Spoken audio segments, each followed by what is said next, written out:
Good evening. Good evening. How's everybody? Not bad for a 77-degree day. Yeah, it was. I told Tina this morning it'd be 75. I think it was 75 or I think it was 78 in Bowling. But it's down on the river and it's always muggy and hot. I think it's about 78 this afternoon there for a few minutes. All I know is it was hotter than I wanted it to be. I'm sure. And it's never hot enough for me. I know. My, I told you I have a friend from back in college and he took his commission out of college and did 20 years in the military and they moved back. And he's from, well, I think most of his childhood he grew up in California. His dad worked for NASA. And what was it, 1970 when they reduced NASA's budget by 99 point something percent? Yeah, you can go back and look at it. I mean, and people didn't realize that the majority of Southern California was NASA and just row houses. I mean, he grew up the TV show, The Wonder Years, that was his life. He lived, I Okay. mean, everybody worked for NASA, same as in that show, track houses, the whole deal. Well, they came back to New York, North Carolina, because that's where they were originally. His dad was originally from, and he took over the engineering department at Catawba Valley Tech. And having grown up, I guess, in California, um, he's now returned. They've moved permanently to Carolina Beach. For the warm weather. When they were looking for a place to permanently retire, I said they went out west and he'd forgotten how dry it was out there. And he couldn't deal with the dryness of the air out there, but he came back. But yeah, he's like you. He wants, but I guess, it's kind of like where you grow up, you get used to it. I mean, he grew up in Southern California and he loves the warmth. And you grew up, in Johnston. Smithfield, where it's warm, it's hot there every day. It's never wintertime in Smithfield. Um, that's just another one of those anomalous places like Fayetteville that never gets any cold weather. And you're just a creature of habit. I grew up here on the side of the mountain, and so I mean, if it's if if you don't have to wear a coat, it's too hot. It's just what you get used to as a kid, I guess. I guess so. And then I freeze all the time. So Yeah, yeah. I keep it. That's one of the reasons I stay by myself. You can hang meat in here. I bet so. Oh my gosh. Well, I've Oh, got it. I've got the heat turned up to have classes. I've got it up to 66 right now. I'll turn it back down to about 60, 58 for nighttime and turn my fan on. I got to have a fan on me. Tina can't stand it. I have a fan blowing on me all the time. I like the fan. well, I do in the middle of the night because I am a woman of a certain age. Yeah. So, like from 7 a.m. to 10 p.m., I freeze. And then from 10 to 7, I'm You see hot. that? I don't understand Tina. I mean, she's just burning up at night. She's cold all day with quilt on her, and then she's just burning up all night throwing the cover off me. But then she don't want the fan on her. I'm like, I don't understand this. But she absolutely burns up at night and just throws the That cover off. that's me too. So, uh, that's again, that's just how it goes. But if you stay by yourself, then you can have it as cold as you want. I have a fan, the overhead fan.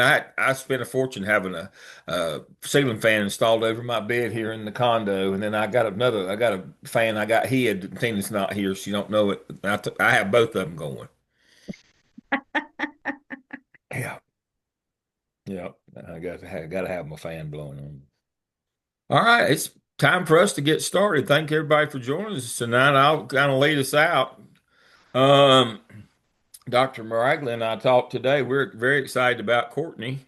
She has completed all the coursework at an excellent level. So I guess Courtney is our star of the week since she's just thrashed it. Now we have one more class the week after Thanksgiving. So we got one more. So and you've got until Friday.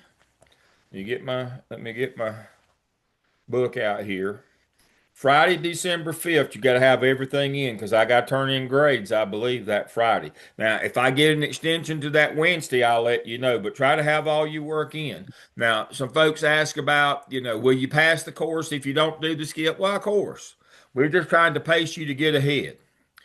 Thinking down the road again, if you come to this summer and you lack two evidences, an internship log, and a competency folio, then you're going to get to be with us again in the fall on internship only to try to finish it.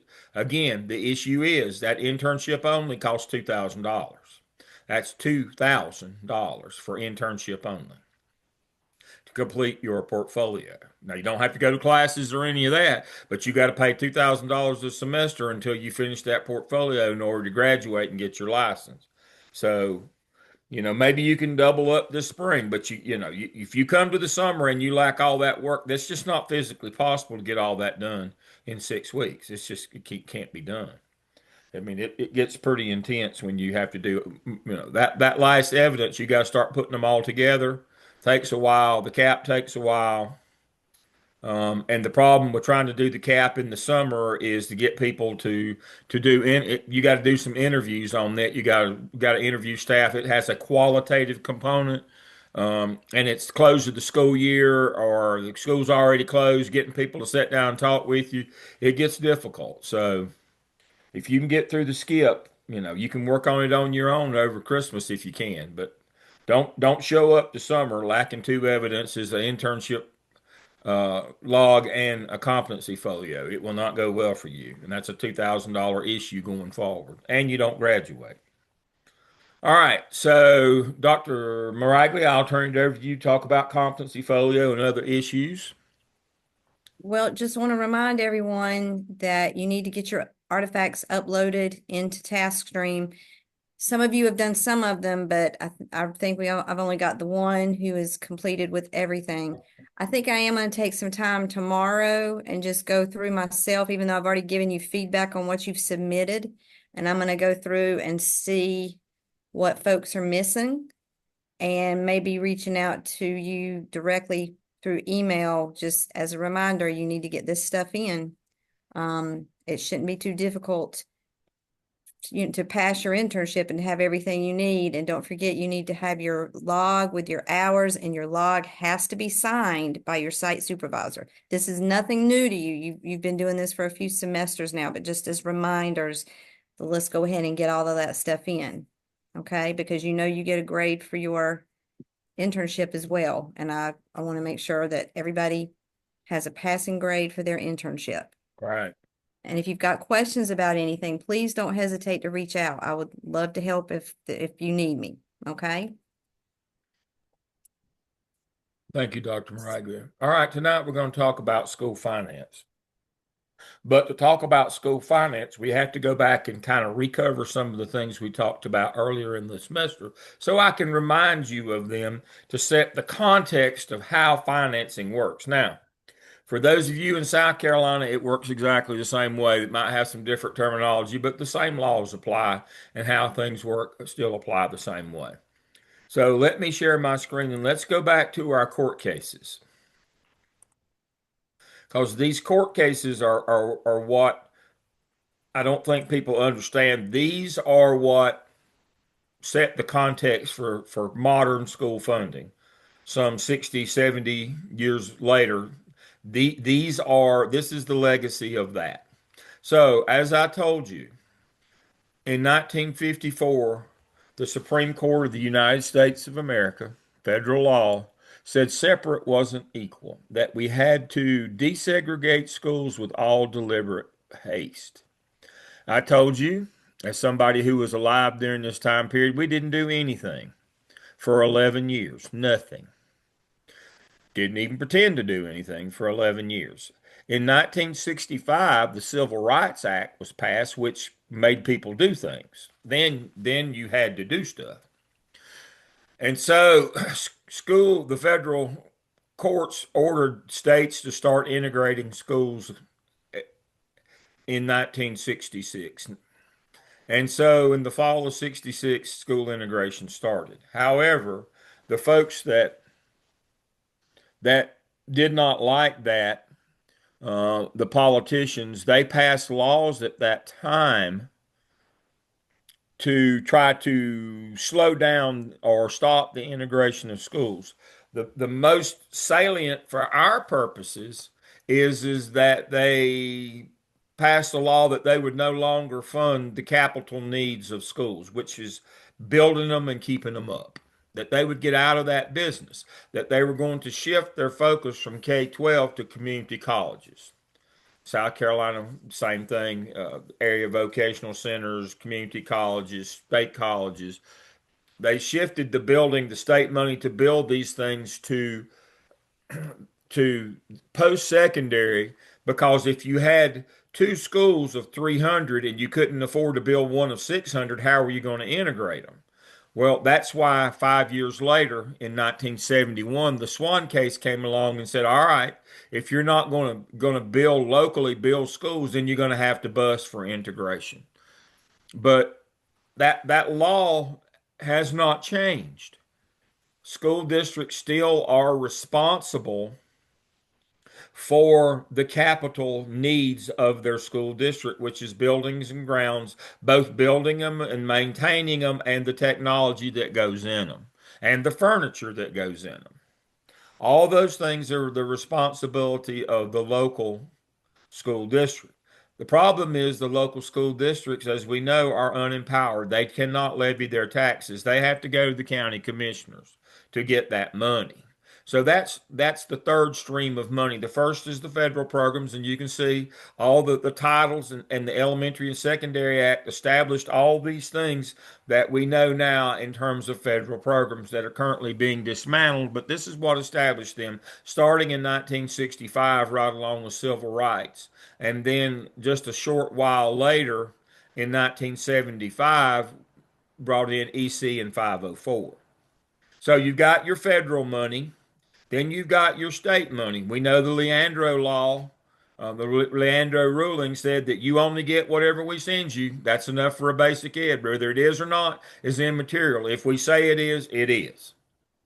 And so when state money comes, it comes to mostly to pay teacher salaries, but it comes per pupil. Now, you know the law on that. They don't pay you for the ones on the roll. They only pay you for the ones that show up every day, and they don't give you all the money up front.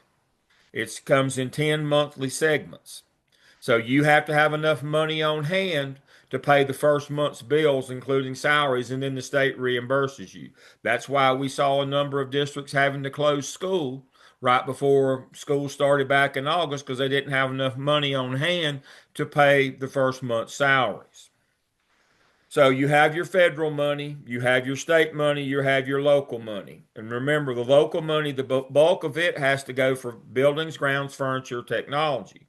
If there's anything left over, then they can help educate a child. But as we know, most districts don't have anything left over. So those are the three sources of our funds. We know that we can't cross funding streams. There is some five money. In my doc class, we talk about five money. Now, what five money means is a one code budget code is federal, a two budget code is state, a three budget code is local, a five budget code is a combination of those. That money is like a unicorn. I don't really think it exists. We have a code for it, but nobody knows where it is or how to get it. So we don't cross streams of money. And then, of course, the fourth stream of money is your local money at your school that you make through fundraising. Um, and so, and you say, well, Dale, how can that be a stream of money? Um, Let me read something to you, or let you read it. I'll paraphrase it and I'll let you read it. So let me pull it up right quick. Let me stop my share. This is the problem with the local money. I want to make sure that everybody understands this. So let me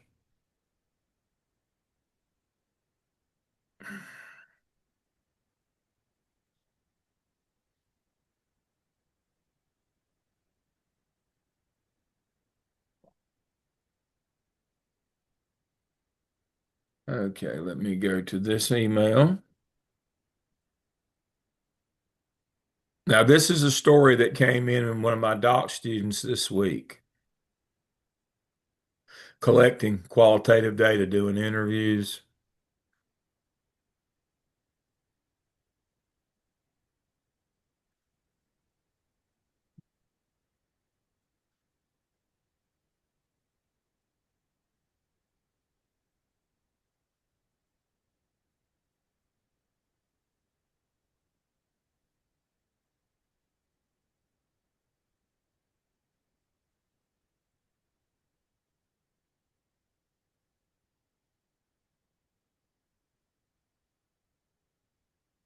All right, let me get back. Let me share my screen.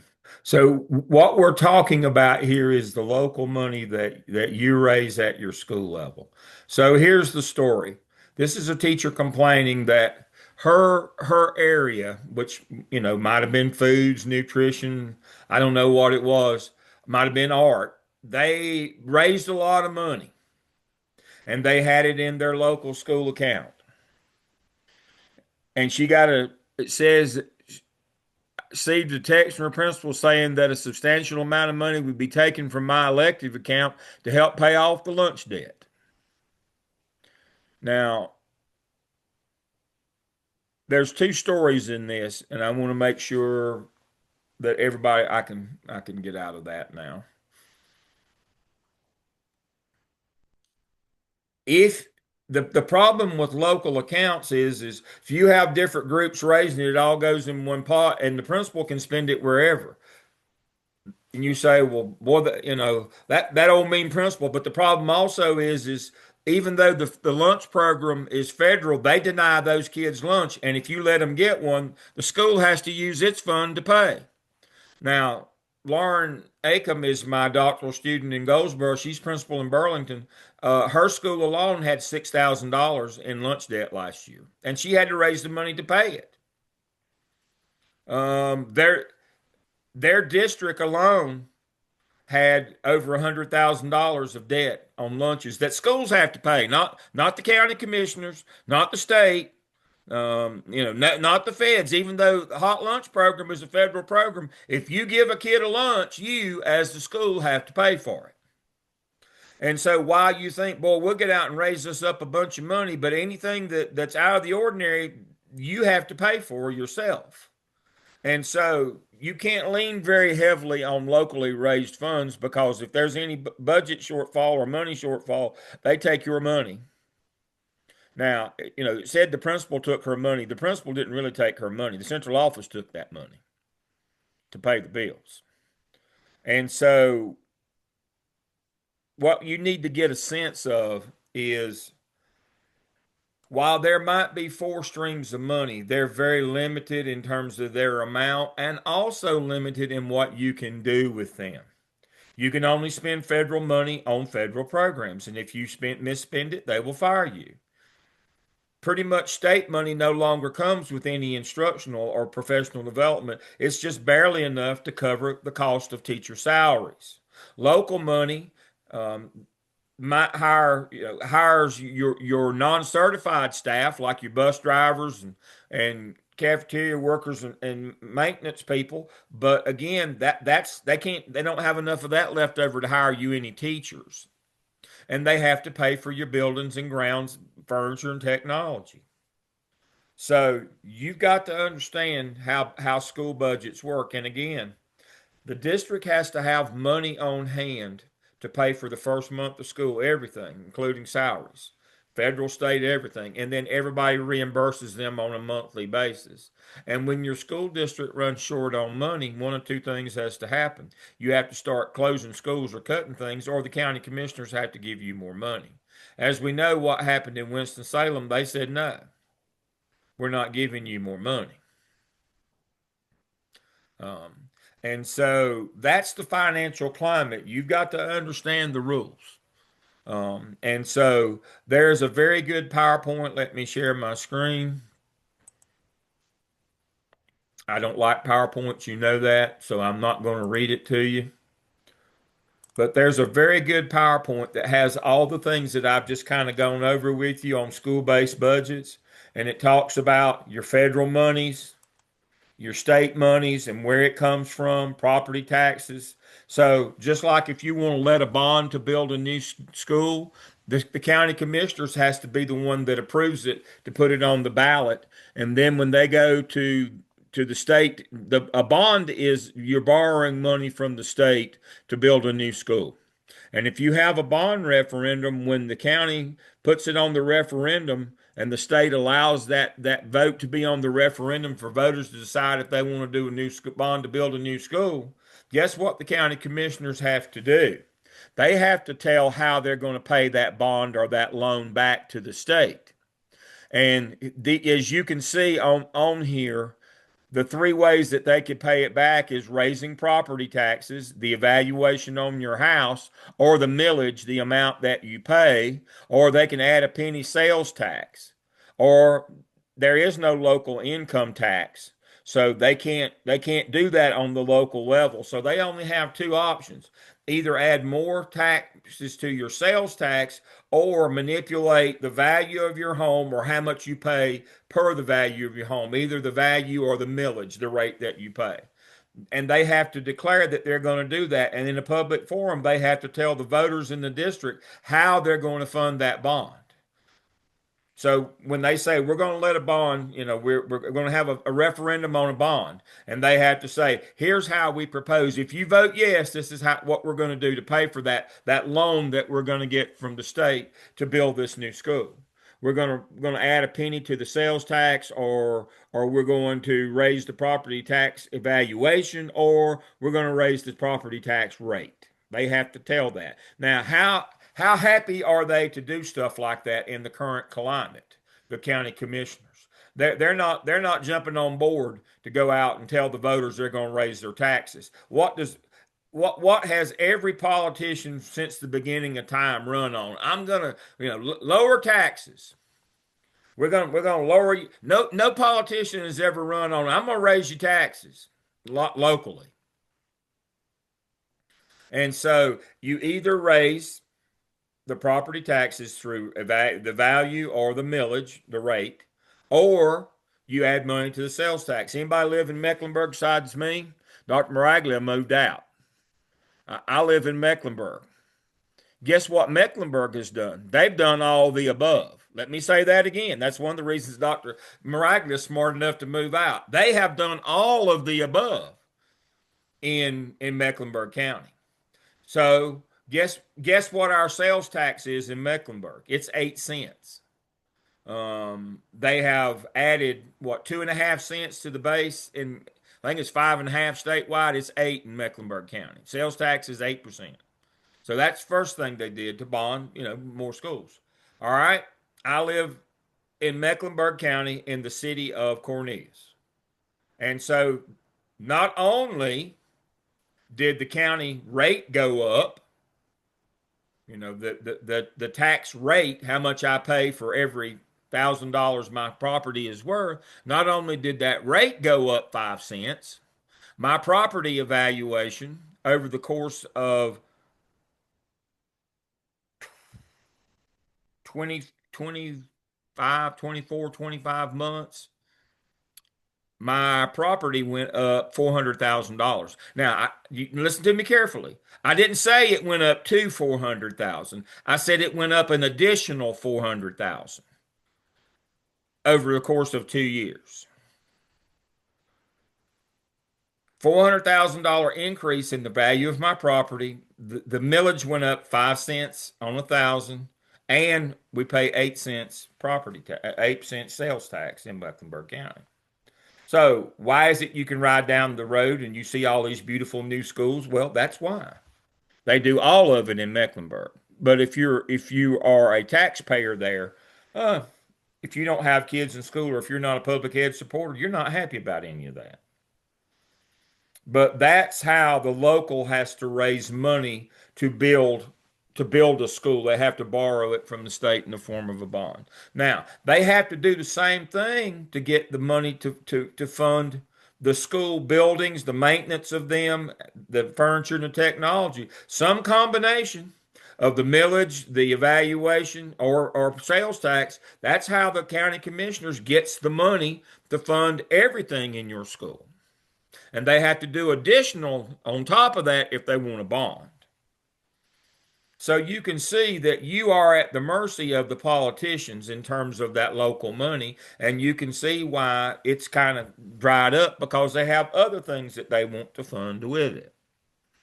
So you got your federal money. It's drying up. It's being shifted around. Some of the departments are being collapsed. Some of you know that your districts didn't get near as much as they had traditionally had gotten with all the shuffles in the federal Department of Education. So that money is iffy. The state money is dried up because the state hadn't passed the budget. The local money got other things, and then if they charge you now for certain things like maintenance requests and items at your school. They take your club and account money and activity money. So it's a tough deal. Now, I said all that to say this. I've seen people that said, "Well, I'm just not going to worry about any of that." That's the wrong attitude. You got to know where every penny comes from, and you got to be able to track every penny, especially that fundraising money, because you're held accountable. You can say, well, I'll just delegate that to the PTA and let them raise my local money. You can do that. That's, you can delegate that activity, but not the responsibility. If they run off with the money, you're in trouble. So you got to understand you're on the hook for that local money. You better be tracking it and knowing what it's going on with that local money. So that's basically how the streams of money come to the school. Again, I'll go back and share my screen. And here it is. And again, it outlines the different categories of federal. Here's the state. Here's your local, and that's again property tax and sales tax, just like I told you. And then here's what you can do at the building level. Now, booster groups, clubs, fundraising, partnerships, foundations. There's the McNair Foundation is here in the county that I'm in tonight. Robert McNair, the late Robert McNair, who owned the Texas Houston Texans, he grew up here and he has a foundation and they give some money. This is the way you get local money. The foundation money usually you don't get to determine what it's going to be spent on, and again, it's hit and miss. The big thing that I wanted to talk about on this slide is grants. The problem with grants when you get a grant is the term in kind. Who knows what in kind means? In kind means we're going to give you that, and in kind, you're going to give us something in return. So a lot of times grants will have things like, we'll give you this, but you got to provide the help. You got to hire the person that runs it. You got to match the funds that we give you. For every dollar that you raise, we'll give you two, but you got to raise one. That's called in kind. Very few grants don't have an in kind component where you're on the hook for something on your end. They want you to have skin in the game. Um, and so grants can be good, but most of them your district won't let you get because they're not willing to pay that, they're not willing to give that money. And so grants are difficult. Foundations, that money comes through your district. Usually it never gets to the actual school, nor does partnership money. The only really money that you can count on that you can get in your account, and again, if you've got other accounts that are in arrears, they may take that from you, is your booster and your club money and your fundraising. That's the only thing that you really have any say so over, and you better spend it before they come and get it. But that's how you get your local money. And then three keys to effective budgetary planning. Um, we've got the types of budget systems.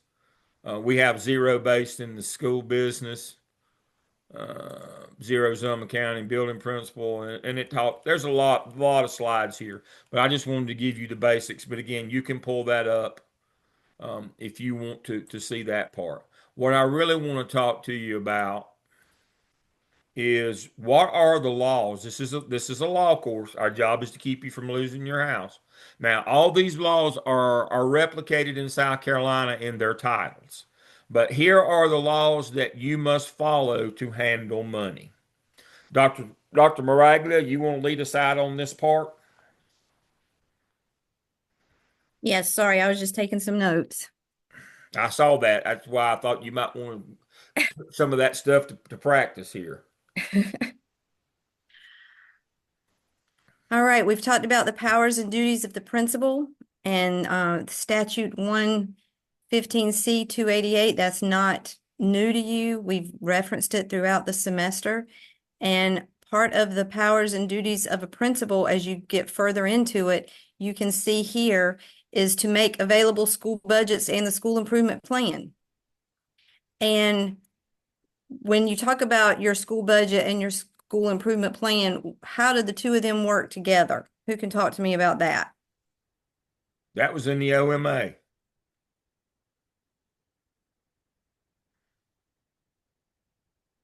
Somebody, anybody.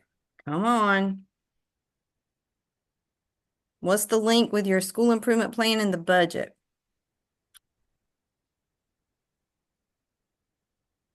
Raquel, I know you know this. I see you trying to hide.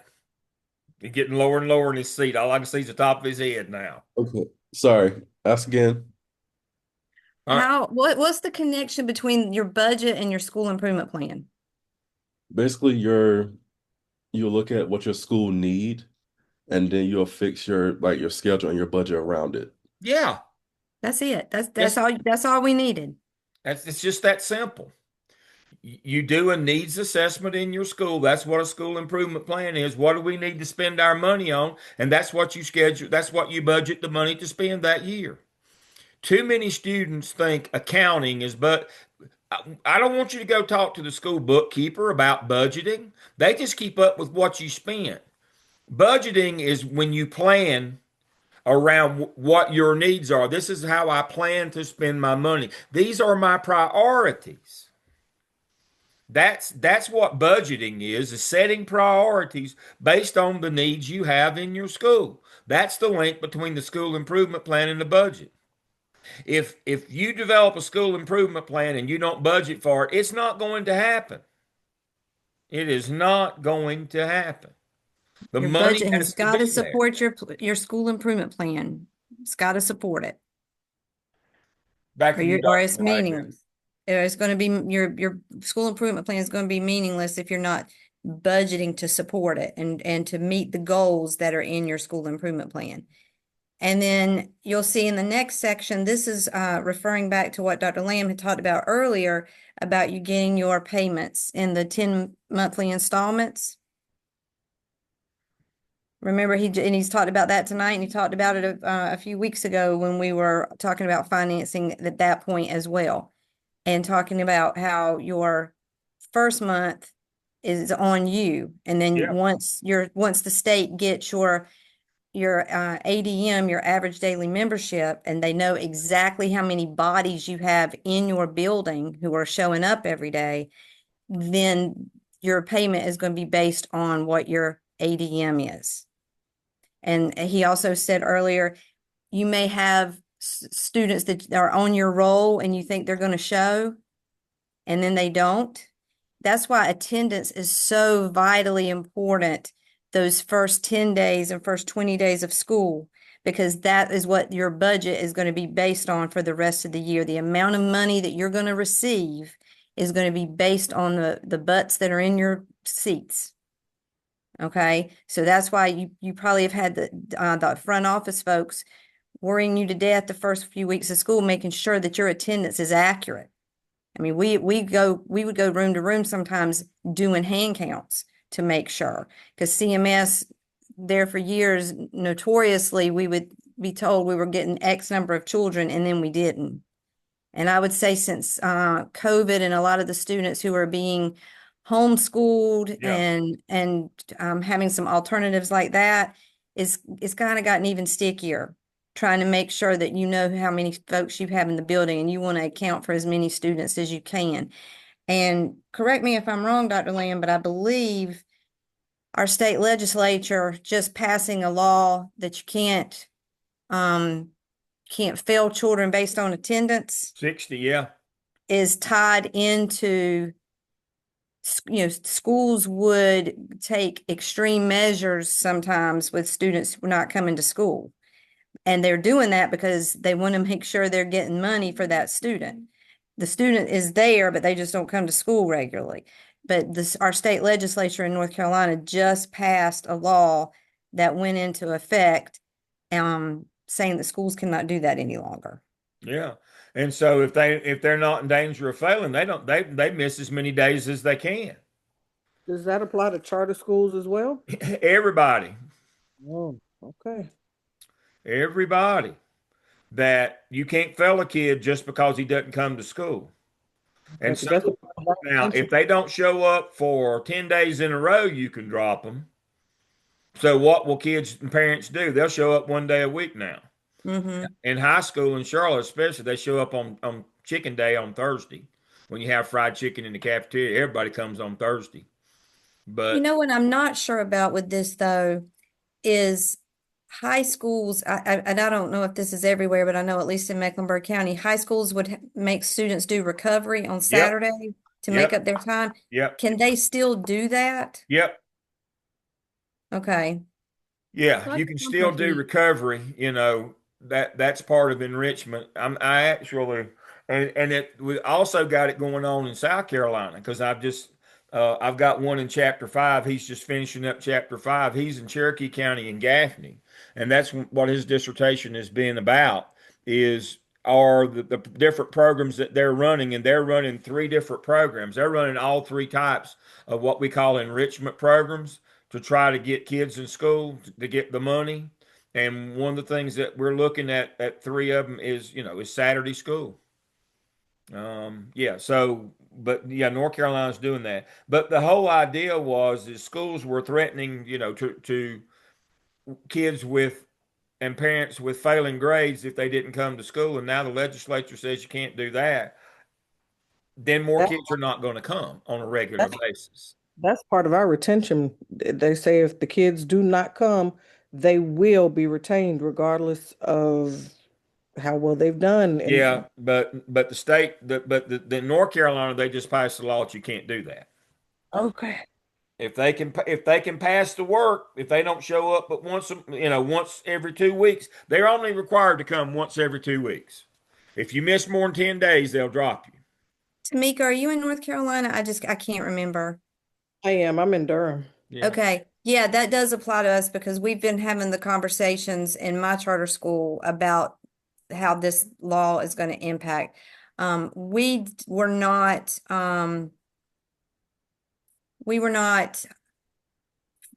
telling children that they would fail if they had poor attendance, but I know in high schools, again, mostly familiar with Mecklenburg County, that if you missed more than 10 days of a class, it did not matter what your average was, you were going to fail.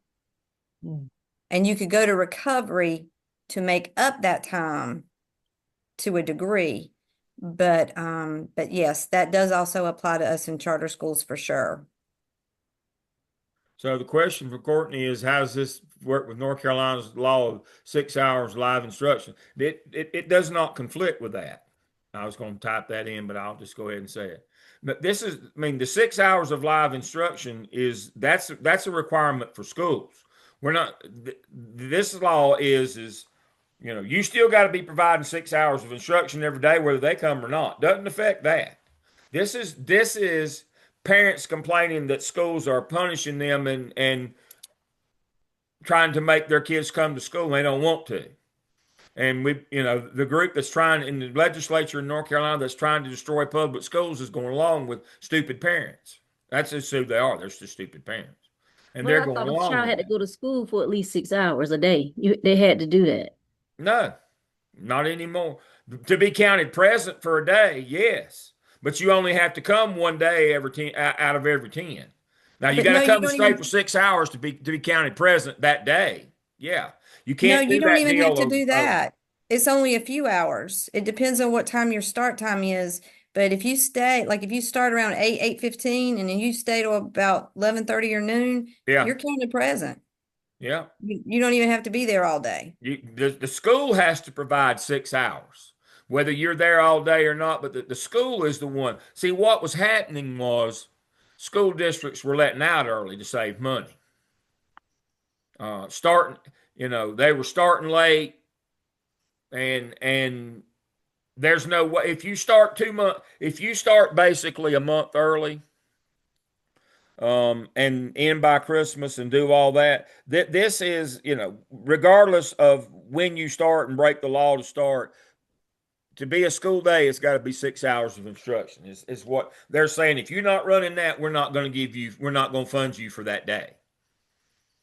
You know, they fund on the basis of 20 school days and how many kids are there. What they're saying is if you had a day that you wasn't 6 hours, now we're going to fund 19 days.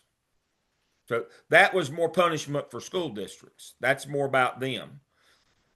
And then on top of that, it's kids only have to show up one day out of 10. As long as when you're out 10 straight days, we have to drop you. But as long as you show up one day every 2 weeks, you're golden. Right. So then there's no more truancy. So No, that's done. no, no. We let truancy officers go years ago. We're not going to do truancy anymore. I mean, most districts aren't willing to take kids to court anyway. It's too expensive. Don't get anything good out of it. So we're not going to make kids come to school anymore. We would like for the populace to be as dumb as possible. Dumb people, you can scare them to vote for you. Dumb people get scared. And what you say this law was, Dr. Lamb, so I can look a little bit more into this new attendance law. No, it's in North. You can just Google the new Oh, I thought you knew. Never mind. the Okay, I state can. attendance law. It's just a state attendance law. Okay. I think it actually goes into effect maybe in January. Yep. It always does on the first day of the year. Yeah. Oh, okay. Okay. Yeah. It will go into effect. And when a kid misses, you're going to have to, most districts are already doing, you can't give anything below a 60. So you got two things working here. There's no attendance number of days that they've got to come. You can't fail them over that. You can't give them below a 60. So if they show up breathing, they're going to pass now. And we're going to continue to send kids out that can't read and write. And again, more failing public schools drives the traffic to our competitors. This is going to produce more failing kids or that don't know. But it's still going to be our fault when our test scores are not Yeah, good. that's Because exactly right. how are the children gonna do well when they're not receiving instruction on a Right. regular basis? We're making public schools fail because we have competitors that want our money. We're making public schools fail. And so Courtney said in her district you can't give below 50. I look for, I mean, there's already talk that that's going to be established statewide as 60. Most places are doing 60 already. So it's the future is not bright for public schools. This is the job that you're getting into. But the main thing is know the law so you don't get caught up in this stuff. All right. And the easiest way to get caught up is mishandle or, just make a mistake with the money. Again, we've already talked about it. The money does not, this notion that charter schools steal our money. The kid goes over there for 2 weeks and they get all the money and then they come back to us. That's not true. When they come back to you, you get paid for them because the state does not send all the money at the beginning of the year. It comes after the first month and in 10 monthly installments. Tells you right there.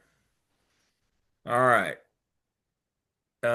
You have to have an accounting system. We'll talk about that. The heart of that is daily deposits, and that's the most salient for our group at the school level. Is you must do reconciliation. If you sell tickets, if you have a ball game and you charge admission, then you've got to sell tickets and reconcile the number of tickets sold with the money, and that money's got to be deposited that day. Anything that you charge for, you have to do reconciliation to make sure that nobody ran off with the money, and you have to deposit it same day. You're going to get audited every year in the spring. You have to have all the records. And again, going back to what Dr. Maraglia said, you have to produce the school budget every year. A budget is not an accounting. Budget is how this is the money that I'm going to get in all these different areas, and this is how we're going to spend it. That's a public document. Anybody can walk in your building and demand to see that. And it should have federal, state, local, and school money on that budget to show what you've got and what you're going to do with it. That's the law. You got a treasurer for each school. It's your financial secretary. Um, they have to be deposited and accounted for. And again, the district can come and take your local money if you owe, just like that teacher was talking about. Her complaint is that her group or club, her elective club, had raised all that money, but the school board came. I mean, the central office came and got it to pay the school's lunch debt. Well, that's the way it works. If you owe money, the district will not cover that for you. We had an article in our doc class this semester. There was an article about a district that owed $500,000 on unpaid lunches, and they took all the school accounts throughout the district, everything, to pay off the lunch debt. Lauren said she had $6,000 in lunch debt at her school. She's a middle school principal in Alamance. $6,000 at her school. That they had to raise the money to pay off their lunch debt because they wanted children to eat. Yep.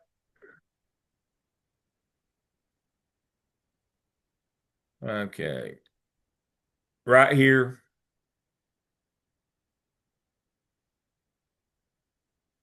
For the purposes section, special funds of individual schools includes by way of illustration and not limited funds realized from gate receipts of athletic sale of school annuals, newspapers, and dues of all this stuff has to be accounted for. And there must be reconciliation on all these particular things. That means that there's got to be a receipt. The ticket is a receipt. So if you say, here's the money from the gate receipts at the ball game, and there's 100 people came, and here's $500. We charge $5 a head. You better have 5 tickets. You better have 100 ticket stubs. You better have the bill from Johnston that this is how many annuals you sold. You have to be able to prove all that stuff. That's called reconciliation. You have to be able to keep your receipts to make sure. All right. So this is kind of the heart of the local in terms of what they have to do. It shall be the duty of local boards of education and tax levying authorities. That would be the county commissioners, because school boards cannot levy taxes. Investment in public schools to keep all buildings in good repair. That's what I'm talking about. They have to do, not only do they have to buy them, get them built, they have to keep them up, because right here's the law that says that. They have to do the maintenance, they have to do the upkeep, they have to do the furniture, they have to do the technology. Right And here you is the see law that whose says. responsibility that is. Whose responsibility is that? Within the building. Whose responsibility? The principal? Principal. Yeah, yeah. That's why you have to do that twice a month check to keep everything up. And if there's anything that's broken or needs fixing or maintenance, it's your responsibility to make sure that gets seen about. Right here, it's in the law. And we know what it says, that you're responsible for the twice monthly. And here's the And as law we've that said, says that it's up to the local, not the state, to see about your building or to pay for it. That's the local and the county commissioners. And by extension, the law is on you to keep everything up. Right here it is. and you cannot delegate the responsibility, as we have said so many times. Mm-hmm. You can ask the custodian to take care of something, but then you need to go behind and make sure that it's happened, because it's still going to be your responsibility. Right here. It shall be the duty of local boards of education to provide classroom facilities. Right there. Local board, not Again, not the state. They don't do facilities. They don't do buildings.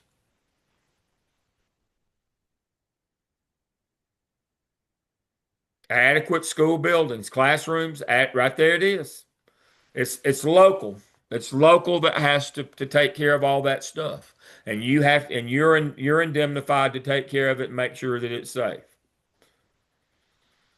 All right, now you will have similar policies to this. I'm watching our time here. You will have similar policies to this in your local school district. I pulled the one from CMS. And so there's all of these just simply mirror the state law. You have to follow the accounting procedures of the local school system at your school, and the school system has to follow those of the state. And so there's also rules on fundraising. The use of instructional time for the purpose shall not take place. You can't raise money during the instructional day. You can't be using your CTE classes to raise money because that competes with the local businesses. Like if you're doing auto mechanics or the tailor shop or photography or something, and you can't compete with local businesses to make pre-numbered tickets. That's what I was talking about. You have to do reconciliation.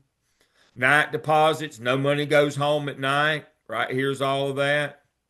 All funds raised have to be used to benefit the school program, shall be for projects designated right here. All funds shall be used for projects designated prior. You have to tell us what you're going to use the money for before, and you have to get approval. And then here are the things you can't do. As employees, you can't solicit or sell anything, any items during work time. If you bring your kids candy to school and sell it, that's against the law. All the different things that you cannot do are right here. You can't solicit customers, like if you got a side hustle in real estate or doing nails or hair at the salon, can't be hustling clients at the school. All right, and here's the last thing I want to go. I'm going to see if I can make this a little bit bigger. That's why I skipped over that. That's kind of small. All right, right here. Now, this should say all schools. And the reason why it doesn't is during this particular time, elementaries weren't allowed to raise money. This is from a long time ago. That's now been updated. But all fundraising activities are to be approved by the principal in accordance now. You have to submit that to the area superintendent or the superintendent. You can't just say, I want to do this. You approve it at the local level, but you have to submit it to get it approved at the district level, any fundraising that you're doing. All student clubs and organizations shall submit during the first month their anticipated fundraising activity and projected revenues and expenditures. The request must be submitted to the appropriate regional superintendent. You can tell how old that is. Regional superintendents for final approval. This is from when I was a principal. If approved, these activities will be incorporated in the school budget. The following school raising activities are recommended to encourage community club, class, and school participation: art festivals, carnivals, dances, car washes, barbecues, concerts, films, and student faculty games. Now, most of those have now been banned, especially the student faculty games. Which leads me to, I'm in Rutherford County tonight, so I'll tell the Ray Husky story. So Ray Husky was assistant principal at East, and he was pretty fast and twitchy, kind of like Barney Fife, not real big. And he was playing, and he was the assistant principal for discipline, and none of the kids liked him at East Rutherford. And they were playing the faculty student ball game, just like I played him when I was in high school. Now, when they had that game, they didn't let the basketball team play. They didn't want to risk injury on the actual people that could play. So that was always the monogram club. The football players usually played basketball at the student faculty game. And somebody set a pick on Ray. And he was the only man that I knew during that time, which was 50 years ago, that wore a wig. And he went that way and his wig went that way when they set that pick on him. Man, it looked like a mouse going across the floor. That wig, it came off his head. They hit him so hard. That was the end of it. And it nearly killed him. It collapsed. It broke his ribs and collapsed his lung, nearly killed him. You can't do that kind of stuff anymore. Most of the stuff that schools did back in my era when I went to school or when I was principal are too much liability to do anymore, like barbecues. You poison people. We've had that happen several times till they've quit all the barbecues. Even the Mallard Creek barbecue, the biggest one in the history of North Carolina, in Mecklenburg County, where all the politicians came, was a tradition. They've even stopped it because people got poisoned last year. North Meck poisoned a bunch of people. They had to quit.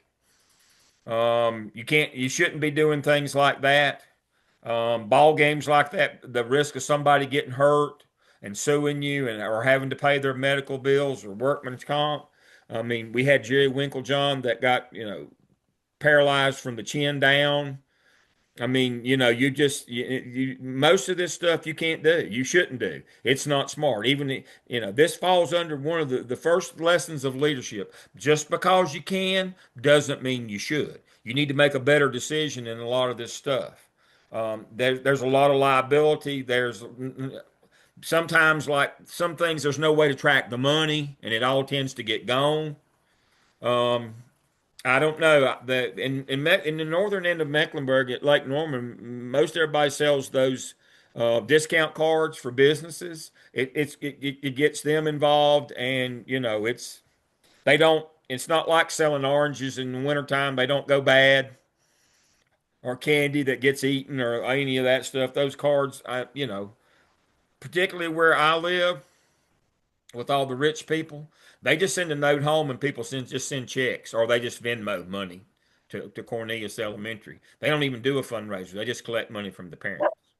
But how many of you live or work in a place that you can just send a note home and parents sends you $500 at the beginning of the year and then another 500 for the second semester? Not going to happen in most places.